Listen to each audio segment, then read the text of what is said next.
Hello and welcome. We have Akshay with us, and Akshay is going to talk about is Diwali the best time for Indian brands, especially the D2C brands, to go global? Oh, thank you so much, and pleasure to speak to you today. Whether it's Diwali or non-Diwali, I think there is no time like the present for Indian brands to really go global. I think just before Diwali is a really exciting period because obviously you have the Indian diaspora overseas which wants to buy a lot of products from India, and at the same time it's the beginning of the festive season globally, right, with Thanksgiving and Christmas around the corner. So overall I think globally shopping is at a very high level. People are spending a lot, so it's a good time to have your products get as many eyeballs as you can. And at the same time, most Indian sellers and D2C brands will stock up on a lot of inventory ahead of Diwali. So it's a great time to be able to actually get maximum orders from that inventory, whether it's within India or outside India. Okay. So Akshay, over the decades, we as Indians have produced a lot of great brands. They have been winners in India, but we had a very limited success when it comes to going global. What are the reasons? Are we not good marketeers? Our products are inferior? What are the reasons? So I don't think our products are inferior.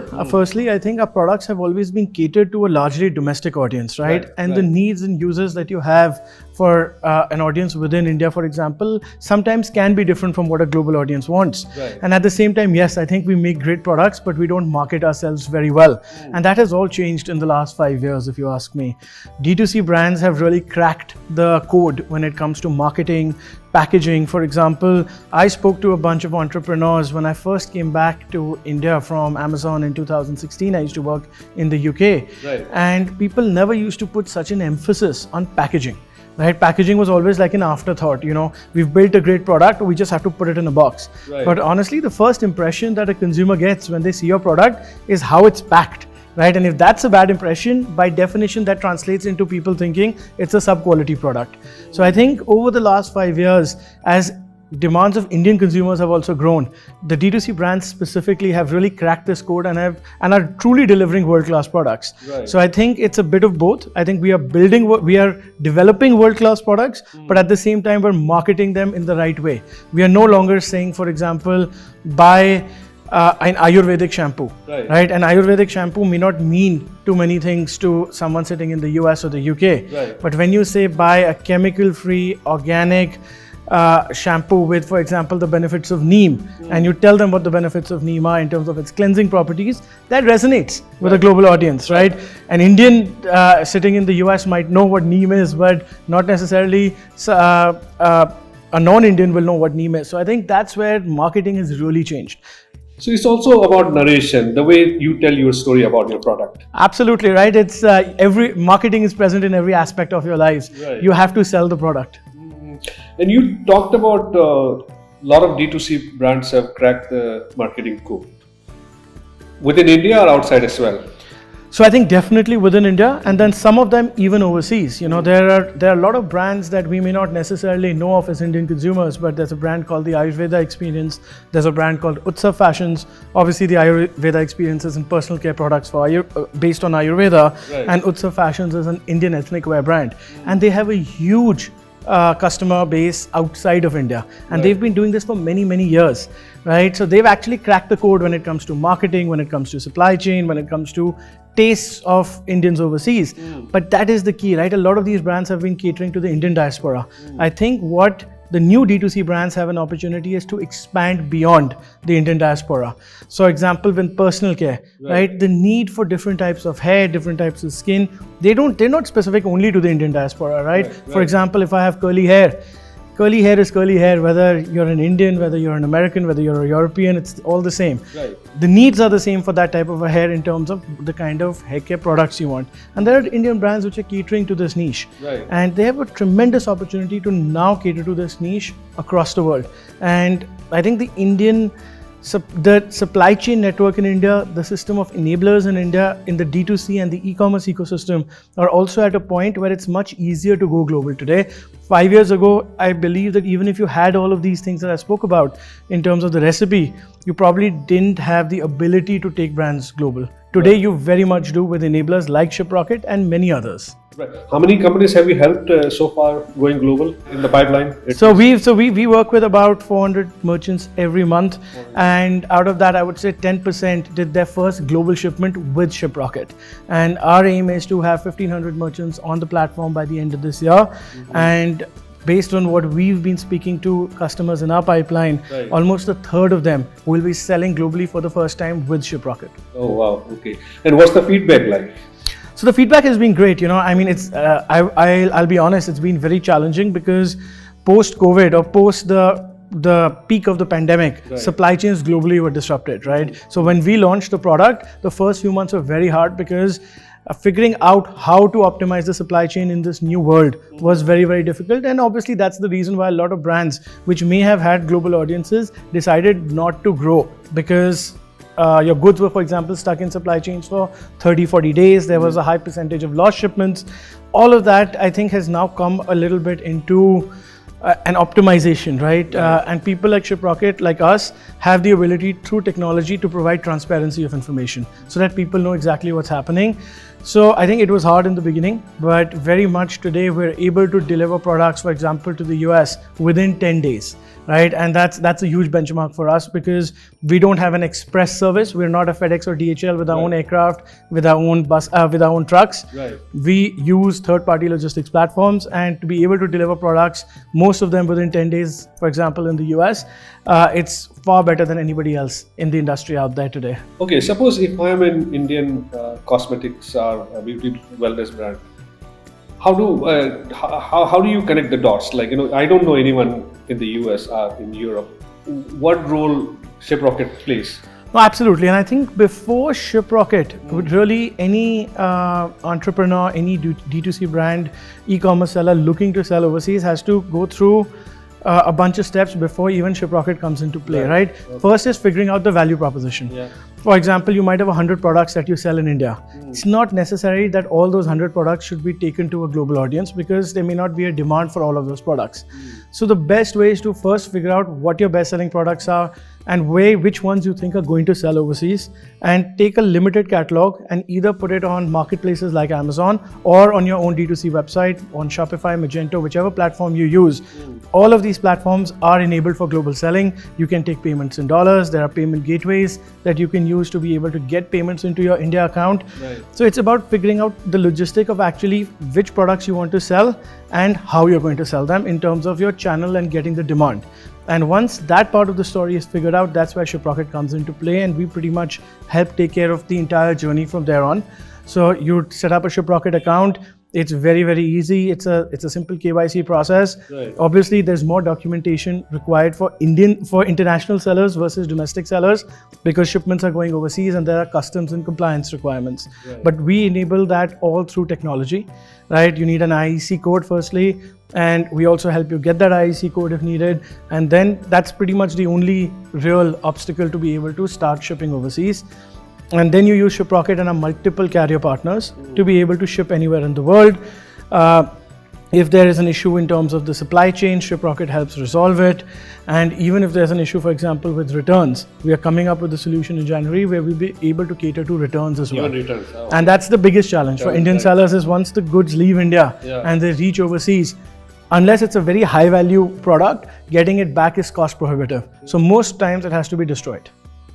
And that's a huge loss for the entrepreneur. It's a huge loss. And you were in UK.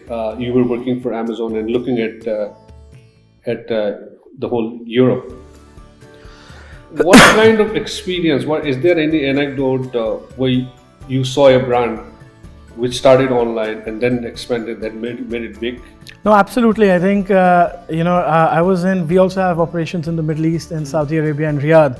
And I was there earlier this year and I entered a Virgin Megastore, which is a brand for, which is a retail outlet for electronics, media, DVDs, CDs, all of that stuff. And I saw a charger from a brand called Anchor. and it was a eureka moment. It's a Chinese brand, right? Okay. And it's a seller that basically used to sell on Amazon in all the marketplaces. I personally have worked with the brand in the UK, and it was they were a seller on Amazon primarily. Wow. And today they've taken that brand and made it into global. That I walk into a store in Riyadh and I see that product lying in an offline store, and that is truly remarkable, right? What was the feeling? It was great because I've seen the journey of the brand from not the initial but the mid stages when we were there, and it's truly like most people, if you were to talk to them about Anchor, when I asked the person in the Virgin store, they didn't realize that it was a brand that started on Amazon, right? They've truly created a global brand for themselves. No longer are they thought of, oh, it's a Chinese brand or it's an online brand. Yeah. It's a brand It's a for global consumer brand, electronics. right? Yeah. It doesn't matter where the products are manufactured as long as they are good products. Right. So how long? What are you hoping? Like, how long will you give to see an Indian brand in a prominent global store? I think it's not going to be very long, especially, and I keep on talking about personal care because I think that's a category which really has a head start over others, and even consumer electronics like brands like Bolt Audio. I think all of them have a really good chance to be able to build global brands because they're good quality products, they're made for a global audience. And I think today the ability to sell overseas, whether it's on your own website, whether it's on marketplaces, it's never been easier. Right. And I think a lot of these brands will find global audiences, and I hope in the next 18 to 24 months, you walk into a store in New York or London, at least one of these D2C brands, and I say D2C brands because that's truly a made in India story, right? Yeah. And we'll find those on their shelves in either a pharmacy, a department store, or a Virgin Mega store for all you know. You never know, right? Definitely.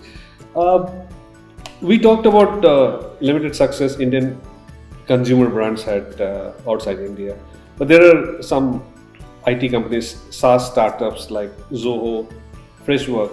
I know they're in a different sector altogether, but can Indian consumer companies take a cue from the success of these IT software companies? No, absolutely. I think the biggest thing that we can learn from startups like Freshworks, which have truly built a global product, right, and a made in India product for the world, is that it's very important to be clear on the value proposition. It's very important to be clear on your GTM, your go-to-market strategy. And if you have, obviously, having a good product is the base. You cannot have a good GTM and a good story or value proposition without having a good product. And I think what they've proven to us is that Indian startup brands can really take on big global players, right? It doesn't matter, and they may start off as a niche, but over time they've been able to create a customer segment for themselves.